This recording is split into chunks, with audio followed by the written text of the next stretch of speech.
I don't even remember where we last left you guys. It has been a whirlwind hour. That's all I can say. I mean, it's just, you just don't expect stuff like this to kind of pop out of the blue, and when it does, it can shake you. Yeah, I feel like we're really lucky. So we're not done boondocking yet. Our very first stop today is going to be South Dakota. We think it's going to be a Cracker Barrel. There was a couple harvest hosts that I had kind of optioned out. The Cabela's that I wanted to go to doesn't do overnights anymore in Mitchell, South Dakota. There's Walmart, there's a Cracker Barrel. So we're going to try to do the Cracker Barrel, and then the following day we're headed to the world famous boondocking spot that everybody has almost been to now, and if you haven't, you should at least try it because it is beautiful. Quite a beautiful area, and it is a fun and easy one to get to.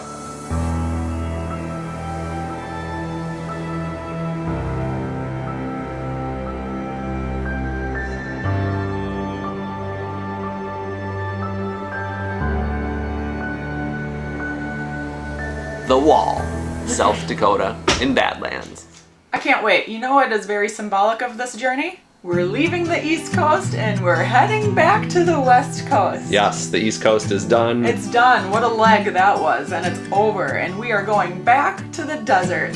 But first the Badlands and the cows. Yeah.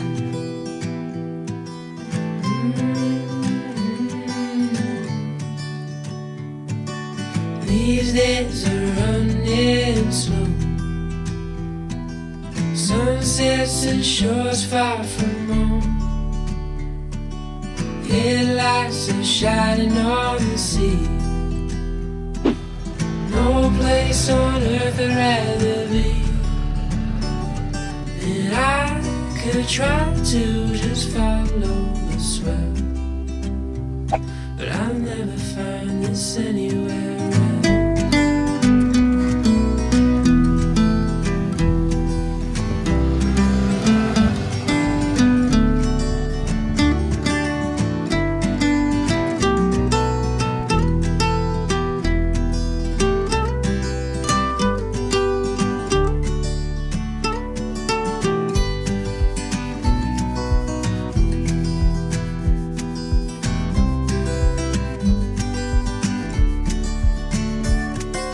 Somebody made a comment the other week saying that we shouldn't store our DEF fluid in the back of the truck because of the heat that can kind of destroy it. And I've always read that sunlight is definitely the enemy of DEF fluid. So that's why I always kept it, underneath the tonneau cover, out of the sun. But I didn't really think about just the heat, because in my mind, what's the difference between the heat of it sitting in the back of the truck or the heat of it sitting inside your gas tank or inside your DEF tank of your vehicle? And the only thing I can really think of is, of course, in your tank, it's going through it much quicker than sitting in the back of your truck. But that's why I like to cycle through it in the back of the truck every, month or two. So, love to hear your thoughts on where you store your DEF fluid.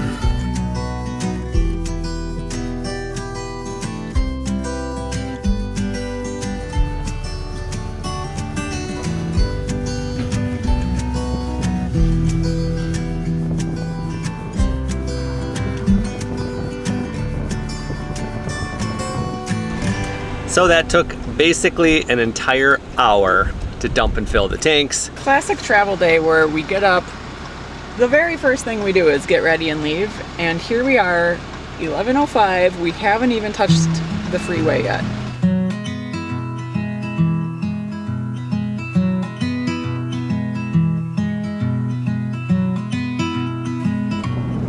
So again, today we have about 250 miles to go. We're gonna make it into South Dakota from the Twin Cities area, and the plan is to stay at a Cracker Barrel. There is a cool sculpture harvest host that I kind of want to do. It's only $10 per person to get admission into the park, and then they let you stay there overnight. And it's a beautiful spot to walk the dogs. But I think they're full up on their spots, so it's probably going to be Cracker Barrel. And we got a little bit of a decent trip today, but it's not gonna be too bad. Change it. And ain't it strange that we didn't notice as a child that slow living can be life-giving, although we might disagree. If most our lives are lived in black and white, it makes the gray so hard to see.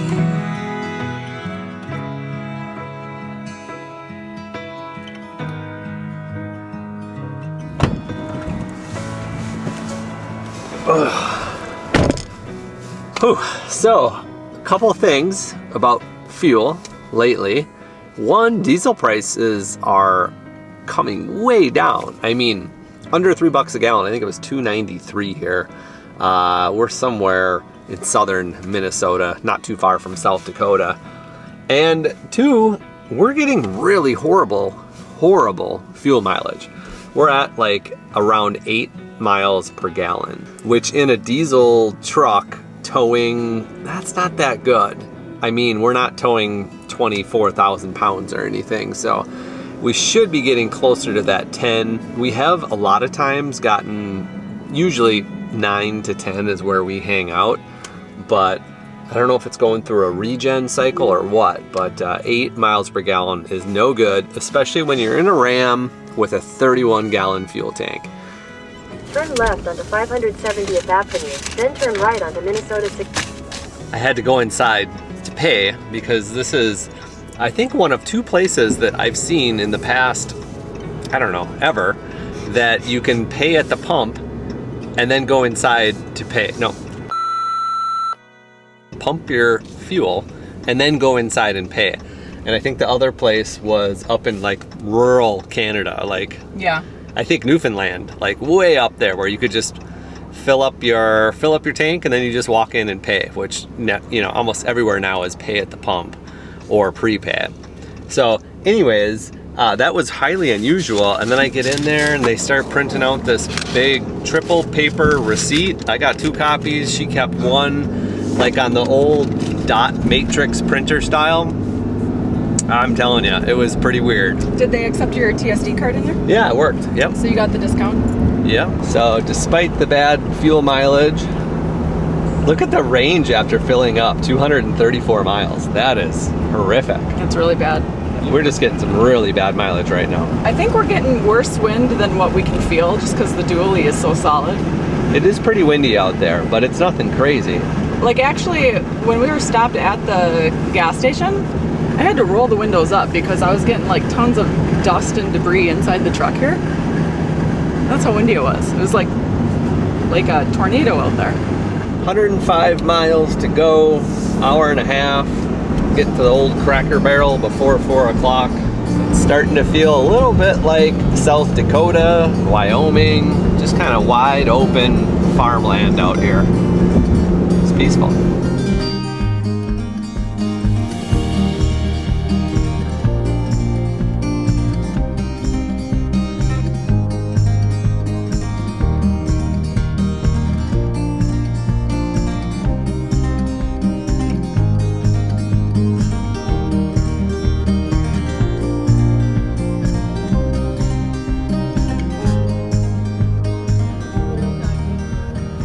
Well, it's super windy out. We found a little spot here in the Cracker Barrel, and hopefully we're okay to stay. I see another fifth wheel over there. Chris is craving Cracker Barrel food. No, she's not. Well, this looks like a pretty decent stay for the night. It's a huge parking lot. There is dedicated RV parking on the other side over there. When we kind of walked around, we saw that. Sometimes those are a little short for fifth wheels and trucks, but we did also notice some car campers over in the movie theater parking lot, and then there's a Class A over there in the Slumberland parking lot, and then of course another fifth wheel. So there's a lot of people camping in their RVs here. Especially for how early it is, but we were just talking about how if you need the spot, especially when you're close to cities, like Sioux Falls it's not a big city, but it's a bigger city. And when you have a big fifth wheel, you can't just roll in the dark and expect a spot. Yes. You have to get in a little bit early, which kind of sucks. And, you know, the controversy with a lot of people is do you put your slides out? And, you know, in the rear living fifth wheel, if you don't put your slides out, you cannot access this back at all. So it's something we kind of need to put out while we're here. We could put them in at night when we go to bed. It only takes 2 seconds. They're quick and easy. But it's something that, you know, we do have to pop out to be able to use any of our You are going to downstairs. get some people hot and bothered by that, Aaron. It's just what it is. We brought in all types of bugs. We got ladybugs, we got flies, we got all types of bugs for parking in the cornfield for 2 weeks. Ladybugs. So I was kind of joking about Cracker Barrel dinner a little bit. Chris and I don't really enjoy the Cracker Barrel dinners too much. I think their breakfasts are a little bit better, but they do have a variety of like everything there. They really do. Which is kind of nice. And they do a good job with like having grilled chicken and broccoli. So you can make some better choices while you're here for sure. And for people that don't want to eat their food, They have a gift store. they have a gift store. So I like to patron their gift store. I go in there and I buy stuff that's not food. So we both win, right? The weather is pretty perfect. It's high 70s right now, and it's cooling down quickly. Lots of breeze, so you open up the windows and it cools down nice and quickly. What is it in here right now? 79, which isn't too bad. That'll cool down nicely. And then, yeah, the power got back up to 100% almost. I put the water heater on, the electric water heater on at the last stop just to get the water going because our battery was fully charged. And that's what happens when you have a lot of solar, is that when you're driving, you're pretty much at 100%. And then you either gotta, you know, heat up your water or turn on the air conditioner if it's hot. That way you can use that free power from the sun. Yeah, I love having hot water. So another controversial thing, we just drove 250 miles with 98 gallons of fresh water. Which is, in combination with the high wind, why our miles per gallon was so horrible. We got 7.5 miles per gallon Yikes. in a diesel.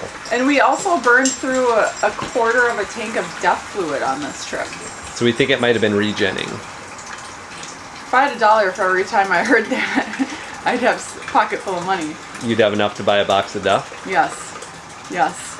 So I do like having a lot of water. I like having my big freshwater tanks. I like washing my face at night and in the morning. And when we're in the van, Well, we're headed to the wall for a week tomorrow. And, Yeah. you know, yes, we could have got water in South Dakota, you know, somewhere, but it's a pain in one the more butt. extra step. Like, It is a pain in the butt.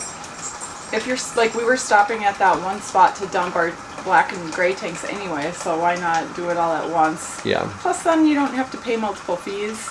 And what's the difference? If we didn't fill up with fresh water there and we waited to do it over here, we'd be carrying all that black tank waste, right? So that's a wash. Yeah, we would have had to go to 2 dump stations to get water and fresh water. Yeah, it would have been not ideal. Exhausting just thinking about it. Not I don't ideal. even want to think about that scenario.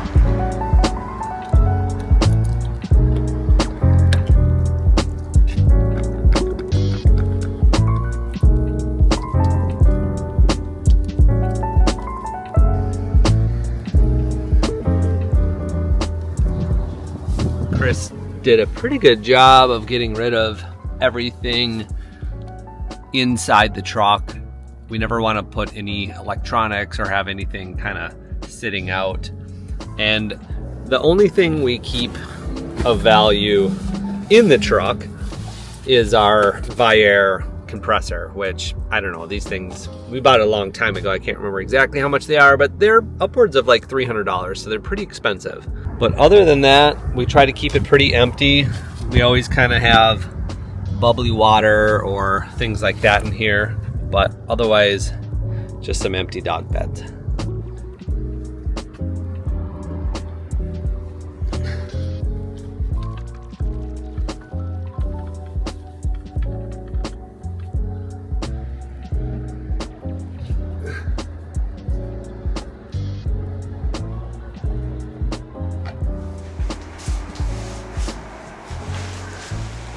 And the reason I'm showing you guys that stuff in the truck is because we kind of just had a little bit of a weird situation where I was cleaning up these ladybugs that are all over our ceiling, and instead of killing them, I've been throwing them out the window. I throw a handful of them out the upstairs window, and this red truck was like right there, like slowly driving by our RV. He didn't pay any attention to me.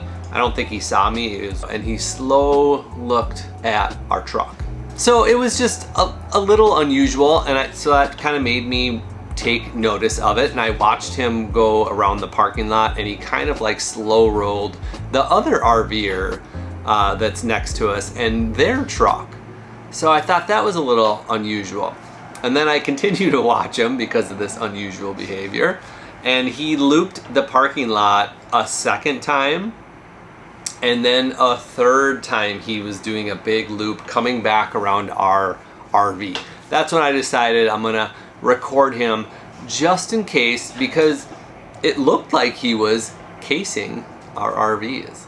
And a lot of people like to steal e-bikes on things like this because it's a quick, easy, transient RVer that's coming in for the night and leaving, and it's an easy thing to steal stuff. So you gotta make sure everything is locked up. You gotta make sure you don't have your bikes hanging out there and not secured with a actual chain or metal lock, not one of those skinny little ropes that can get cut easily. And you know, you just gotta be kind of vigilant as people are doing weird stuff in a parking lot. Now, it could be completely nothing, and that's kind of why I'm recording this little clip, because it's, I don't know, 6 o'clock, sun's just kind of getting down a little bit, it's getting dark earlier and earlier, and I'm gonna keep the security cameras on tonight in the parking lot, which I always would anyways, especially if we're boondocking in a weird situation. And so I'm gonna see if this red truck comes back in the middle of the night and tries to do something sketchy. Hopefully he won't, and it was just my imagination getting the best of me.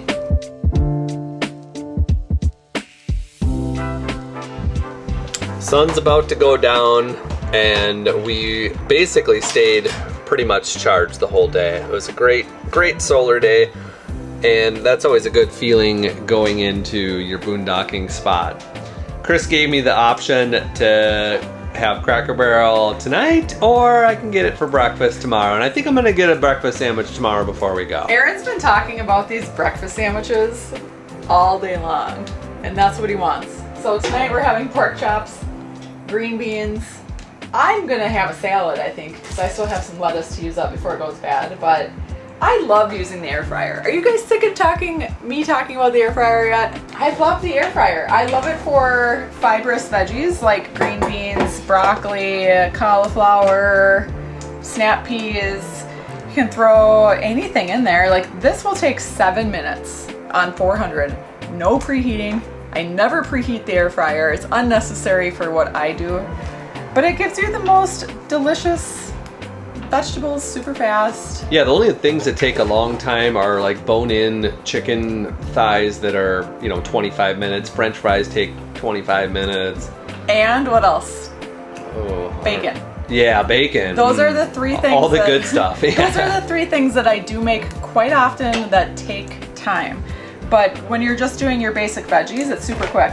And like Aaron, when he eats dinner, he can eat this entire thing of green beans by himself. That looks like a lot. So yeah, but they do shrink down a bit. And I would say that's the only downfall is, like, for vegetables, the basket capacity is small. It works for 2 people. Family of 4, not so much. And that's why I often supplement with like salad or other things on the side. But if we need to split a basket, it's no problem. We share a basket. It's not a big deal. So we're gonna do 7 minutes on the air fryer with the green beans. We're gonna do pork chops on the induction cooktop for how long? Maybe like 8 minutes? I trim the fat off and then I smack them with my pan, my 8-inch skillet, like to flatten them out, just so that the cook time will minimize. So it depends on how flat I can actually get them. These pork loin chops don't flatten as nicely as my sirloin pork chops that I really like. So these might take a full 10 minutes.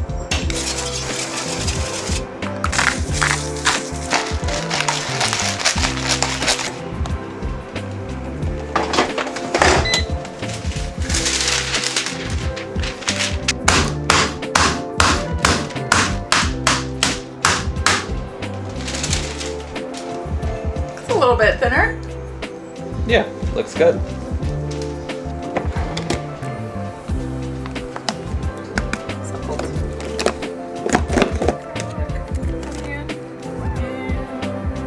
Where's my time?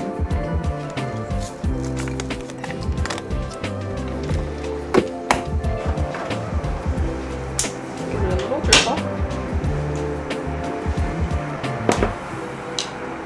Just do a little bit of this. Give it nice and crusty.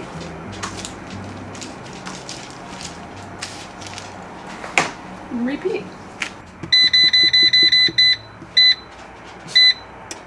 So the air fryer takes roughly 1500 watts for 7 minutes. That's not too bad.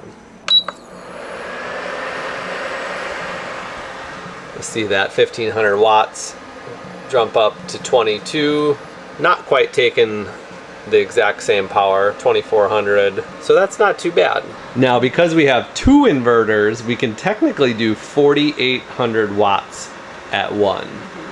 And that's really the reason why we have 2 inverters, because if you look, if we just had one, we would be basically over the power that we can do on the one. So Right. you know, that's why we have 2, so we can run 2 appliances at the same time. Well, and it's nice if something's running in the background, like the air conditioner on low, that would work. Yeah. So Or if hot. it's really hot and you don't want to turn off the air conditioner while you're cooking, like we do that quite often. Yeah, so we can have 2 appliances at the same time without worrying about it. Yeah.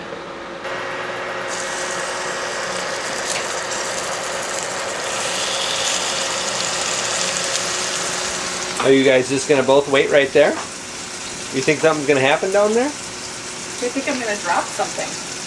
Here's another very technical food hack that I use for minimizing dirty dishes. I just cut my cherry tomatoes just like that. Be very careful. Use a sharp knife and always make sure your fingers are clear of the knife path. But I'm all about not using dirty dishes. Yeah, that looks dangerous for most of us. Don't do it. Don't do this at home. I don't know, I've just been kind of doing this forever. It's like cutting an apple with your buck knife. These tomatoes are getting wrinkly. They're on their way out, so it's a good thing I'm eating them up tonight. Buck knife.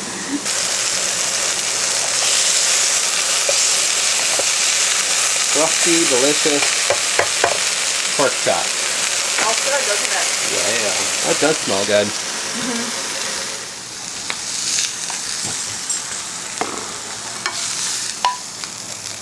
Look good? Yeah, it looks good. Smells good. See how much they shrink up? Yeah. There we go. Let's see how much power that delicious meal took. About 4% out of our battery bank, which is a big battery bank. We have 540 amp hours of Battleborn batteries in 24 volt, which would be 1080 in 12 volt. So Looks good, doesn't it? not bad for a parking lot meal. Enjoy.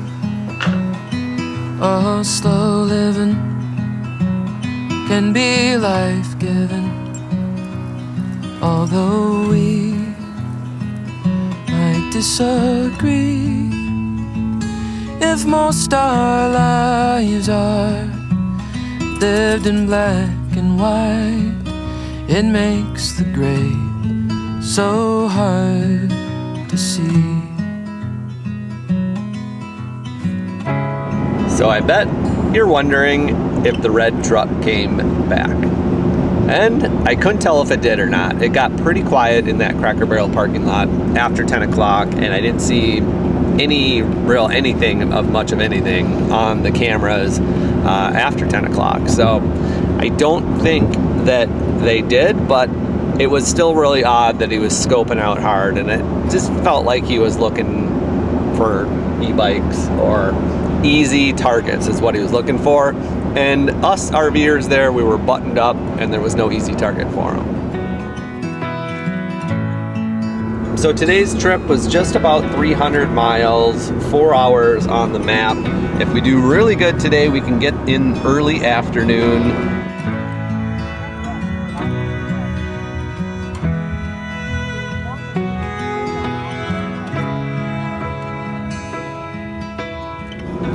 Oh, I don't know how much we talked about the fuel mileage yesterday, but we got 7.5 miles per gallon pretty much for the entire day. I think it was definitely due to the wind, because now it's bumping up more like 9, which is usually what we normally get, between 9 and 10 on a good day. We've never seen 7.5, but that was just really, really bad for the smaller 31 gallon tank in these Ram trucks.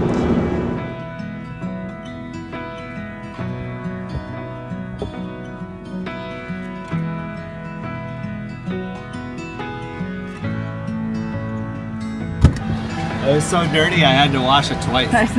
It was so dirty. It looks so much better now. Yeah. Thank you so much. And this Loves has an RV hookup, which we have not done yet. I wonder how many people out there has tried it. I don't know how much it costs, but if I would have thought about that, that was another option we could have stayed at last night. I thought I recalled hearing like $20 for a night. 20 would be cheap. That'd be a steal. That's what I remember hearing when it first came out, and there was like some buzz going around. Yeah, that's usually cheaper than Harvest House. And some people were upset about it because they're like, $20 just to park on pavement for the night. You know, everybody always has an opinion whether it's high or low. Yeah. But I always think if it's in the right location, you know, that's what matters most. If it's along your route where it optimizes your total mileage goal for the day, that's a big deal.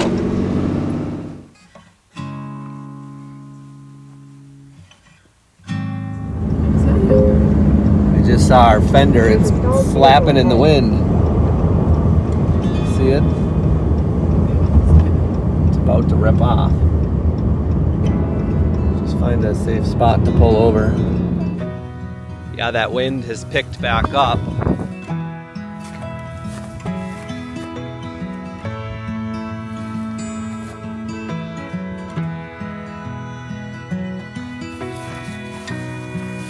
I hate when this.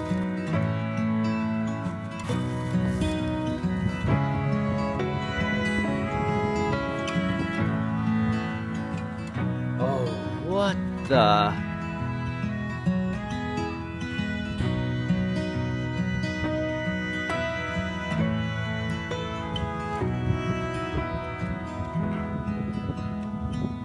Oh, man.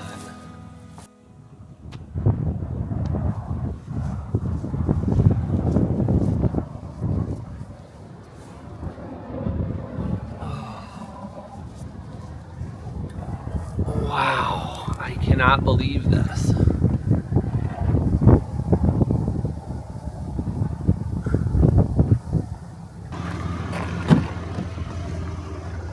We have a serious problem. What?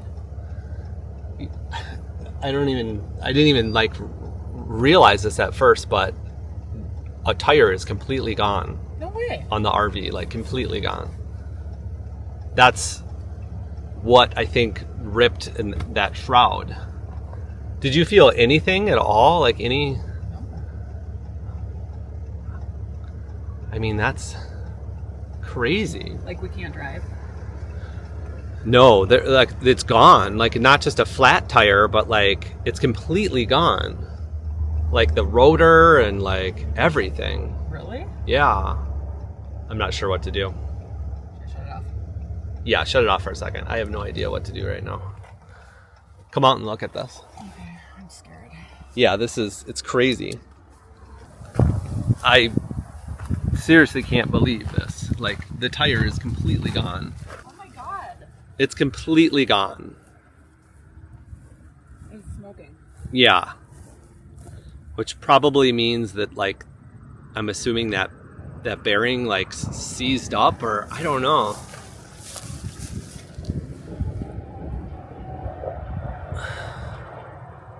Well, how come our TPMS didn't go off? I don't know. It should have went off. Does it say anything on there? No.